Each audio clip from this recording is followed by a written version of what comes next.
As obras de William Shakespeare influenciaram o inglês, definiram gêneros e assustaram estudantes do ensino médio com testes surpresa por séculos. Apesar de ter criado muitas das metáforas que usamos para flertar, sabemos pouco sobre sua vida pessoal. Hoje, vamos explorar a vida privada de Shakespeare. Antes, inscreva-se no canal Weird History. Depois disso, por favor, deixe um comentário e nos diga sobre quais outros dramaturgos você gostaria de ouvir. Certo, ainda há muito a ouvir e aprender.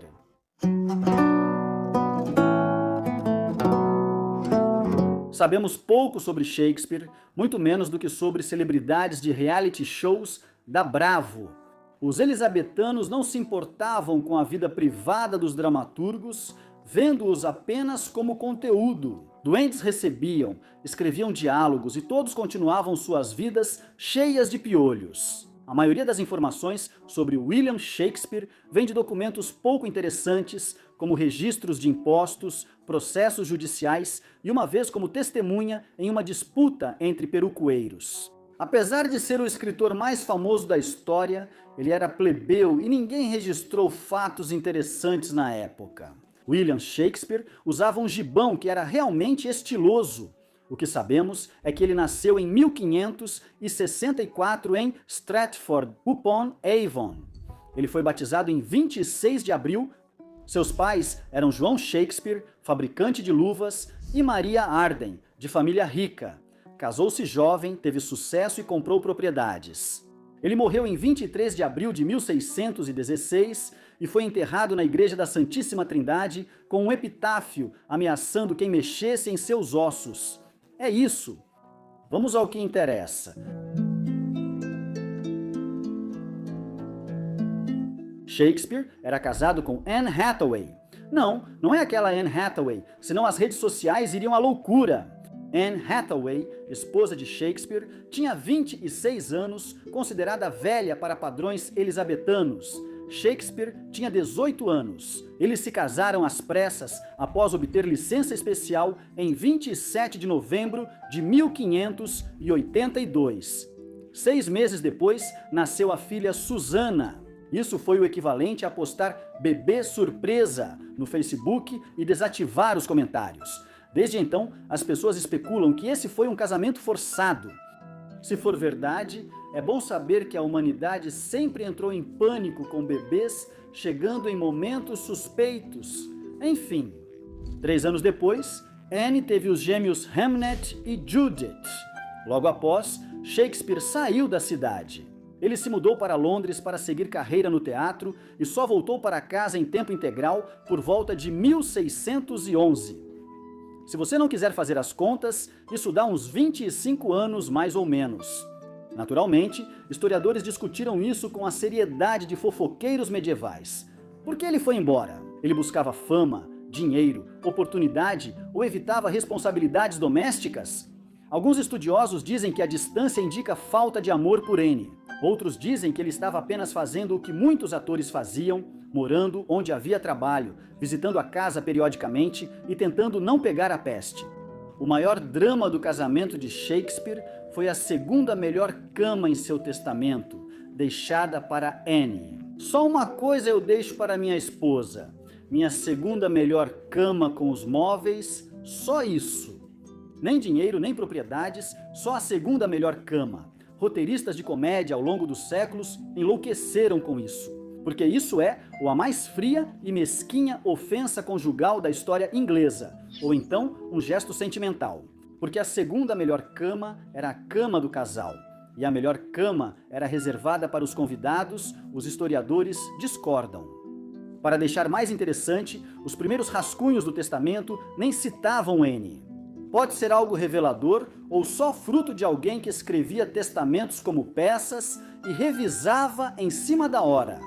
Apesar de tudo, ninguém sabe ao certo qual era a relação entre eles. Eles podem ter se afastado, estado bem e tido um casamento normal do século XVI, quando alguém some por anos em Londres e só te deixa móveis no testamento.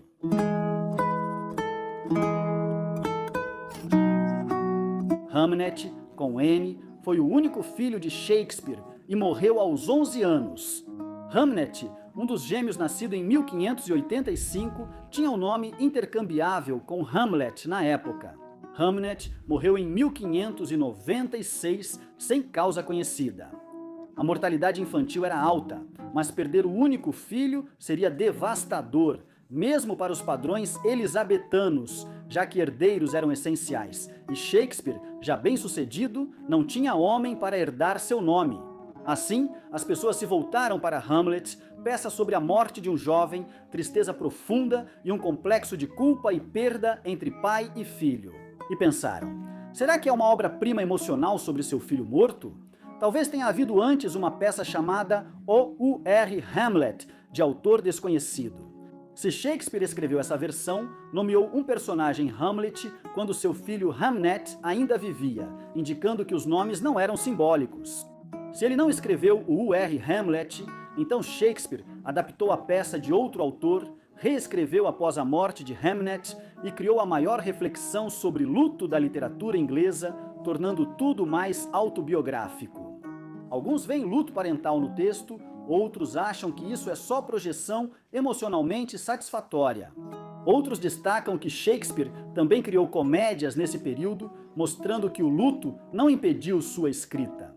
Nunca saberemos se Shakespeare escreveu a peça para seu filho, mas a conexão inspira livros e filmes. Isso mostra o quanto realmente sabemos pouco sobre Will, o homem. Sua biografia é tão vazia que qualquer um com um teclado e emoções pode preencher os espaços em branco.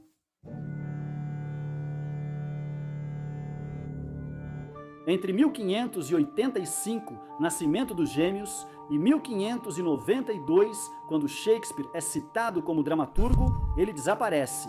7 anos se passaram e desapareceram no vazio elisabetano. Os historiadores chamam de anos perdidos, mas parece até enredo de prelúdio sombrio, digno da Netflix. Não há registros do que ele fez, onde morou ou por que saiu de Stratford-upon-Avon. Porém, os primeiros biógrafos, escrevendo um século depois e baseados em fofocas, trazem teorias picantes. Uma teoria diz que ele deixou Anne. Maridos vão embora, mas isso é chato. Estamos falando de Shakespeare, então vamos direto à teoria estranha. Shakespeare fugiu da cidade após ser pego caçando cervos ilegalmente, mas estudiosos duvidam da história por falta de registros contemporâneos. Alguns dizem que a história já consta nas anotações de um clérigo do século XVII, o que não confirma, mas mantém a possibilidade de ser hilária. E se um dos maiores escritores da história iniciou sua carreira ao irritar um guarda florestal? Shakespeare escreveu 154 sonetos, muitos dedicados ao belo jovem. Inclui o famoso soneto Devo comparar-te a um dia de verão? Professores de inglês sempre disseram que isso é só amizade, apesar das metáforas eróticas e conversas sobre o tempo. A identidade do jovem bonito segue desconhecida. Entre os candidatos estão Henrique Risley, conde de Southampton, e Guilherme Herbert, conde de Pembroke. Algum ator aleatório, funcionário, construção poética, ou simplesmente algum cara que Shakespeare achava muito atraente. O eu lírico dos sonetos revela saudade, admiração, ciúme, afeto e toda a turbulência de quem está apaixonado. São sentimentos românticos? Provavelmente. Platônicos? Também pode ser. Isso quer dizer que Shakespeare era bissexual?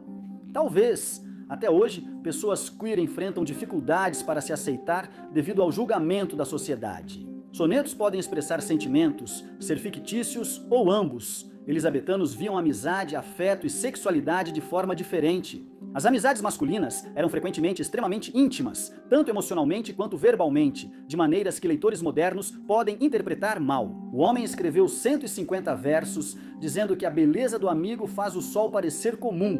Então, interprete como quiser. Agora vamos falar sobre William Davenant, ator, dramaturgo e possível proto-Nepo Baby em busca de fama. Davenant, talvez de brincadeira ou querendo vantagem, dizia ser filho ilegítimo de Shakespeare, porque a mãe dele administrava a Crown Tavern em Oxford, entre Londres e Stratford, onde Shakespeare costumava se hospedar durante as viagens.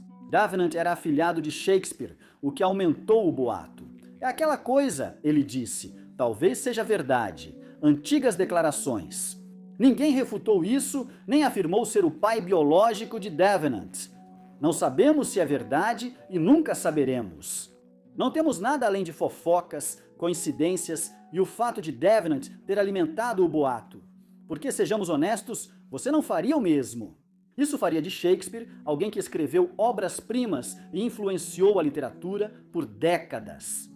Fez o equivalente elisabetano de parar para beber e, sem querer, iniciar uma família.